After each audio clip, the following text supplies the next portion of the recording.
শনিদেৱক সন্তুষ্ট কৰিবলৈ এইকেইটা কাম কৰক। শনিদেৱ সন্তুষ্ট হ'লে আপোনাৰ জীৱনলৈ ধন সম্পত্তি আৰু সন্মান কঢ়িয়াই আনিব।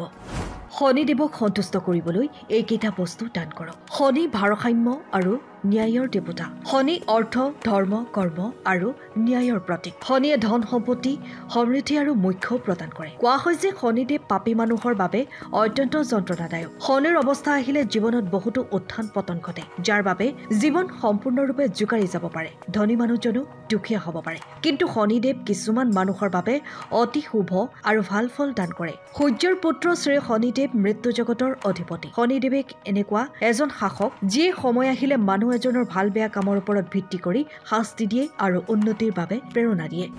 শাস্ত্ৰ অনুসৰি শনিদেৱৰ আশীৰ্বাদ লাভ কৰা ব্যক্তিসকল বাৰু কেনেধৰণৰ? কেনে ব্যক্তিৰ বাবে শনিদেৱ শুভ? শনিদেৱে এনে ব্যক্তিক শাস্তি দিলেও তেওঁৰ উন্নতিৰ বাবে শাস্তি দিয়ে। গতিকে যদি আপুনি আপোনাৰ জীৱনত সমস্যাৰ সন্মুখীন হৈছে তেন্তে নিশ্চিতভাৱে শনি মন্দিৰলৈ গৈ শনিদেৱক প্ৰাৰ্থনা কৰক। কাৰণ শনিদেৱে আপোনাৰ ওপৰত খং কৰা নাই, কিন্তু তেওঁ আপোনাক এনেদৰে শাস্তি দিছে যাতে আপোনাৰ উন্নতি হয়, যাতে আৰু আপোনাৰ ভৱিষ্যতৰ জীৱন ভাল হৈ পৰে।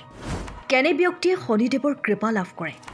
শনিদেৱৰ দয়া লাভ কৰা ব্যক্তিৰ সাধাৰণ জীৱনত কিছুমান বিশেষ পৰিৱৰ্তন দেখা যায়। আধ্যাত্মিকতাৰ দিশে গতি। এনে লোকে আৰম্ভণিতে দেৱ দেৱীক বিশ্বাস নকৰে যদিও ক্ৰমান্বয়ে দেৱ দেৱীৰ প্ৰতি তেওঁলোকৰ বিশ্বাস বাঢ়িবলৈ আৰম্ভ কৰে। এই লোকসকলে আধ্যাত্মিকতাৰ দিশে আগবাঢ়ি গৈ থাকে। তেনে লোক কম বয়সতে হাড়ৰ লগত জড়িত ৰোগত ভুগিব পাৰে, যেনে হাত আৰু ভৰিৰ হাড় ভাঙি যোৱা বা গাঁঠিৰ বিষ হ'ব পাৰে। যদি আপোনাৰ মাজতো এনে লক্ষণ দেখা যায় তেন্তে বুজিব যে আপুনি শনিদেৱৰ আশীৰ্বাদ লাভ কৰিবলৈ গৈ আছে। ডাঙৰ ডাঙৰ সমস্যাৰ সৈতে মোকাবিলা কৰাৰ ক্ষমতা।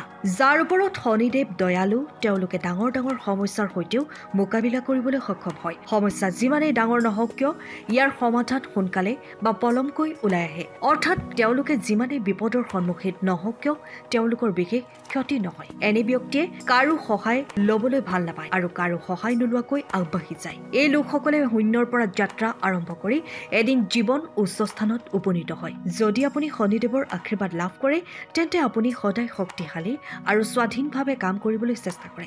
ভণ্ডামি আৰু মিছাক ঘৃণা কৰা। যদি আপুনি মিছা, ভণ্ডামি আৰু অসৎ কাৰ্যক ঘৃণা কৰে, এনে ব্যক্তিৰ পৰা আঁতৰত থাকে, নিজৰ প্ৰতিটো কাম অনুশাসনেৰে কৰে, কামত সফলতা নোপোৱালৈকে অক্লান্তভাৱে চেষ্টা কৰিয়ে থাকে, তেন্তে আপোনাৰ এই প্ৰচেষ্টাত শনিদেৱ সন্তুষ্ট হৈ শেষত নিশ্চিতভাৱে আপোনাক শুভ ফলাফল দিয়ে। যদি আপোনাৰ মাজতো এই লক্ষণসমূহ দেখা যায় তেন্তে বুজিব যে শনিৰ আশীৰ্বাদ আপোনাৰ ওপৰত। কিন্তু শনিদেৱৰ আশীৰ্বাদৰ পিছতো জীৱনত সংগ্ৰাম আৰু সফলতা দুয়োটা দিশেই অব্যাহত থাকে।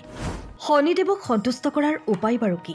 শনিৰ বাবে সৰিয়হ তেল দান কৰিলে অতি অনুকূল ফলাফল পোৱা যায়। যদি শনি গ্ৰহৰ বাবে কামবোৰ স্তব্ধ হৈ পৰিছে আৰু আপুনি জীৱনত সফলতা লাভ কৰা নাই তেন্তে সৰিয়হৰ তেলৰ বিশেষ ব্যৱহাৰ কৰক। শনিবাৰে আহঁত গছৰ তলত সৰিয়হ তেলৰ চাকি জ্বলাব লাগে। যদি আপুনি শনিদেৱৰ আশীৰ্বাদ ল'ব বিচাৰে তেন্তে শনি মন্দিৰলৈ গৈ ক'লা কাপোৰ দান কৰক। শনিদেৱক তেল আগবঢ়াওক আৰু তেওঁক প্ৰাৰ্থনা কৰক। শনিদেৱৰ কৃপাৰ গুৰুত্ব।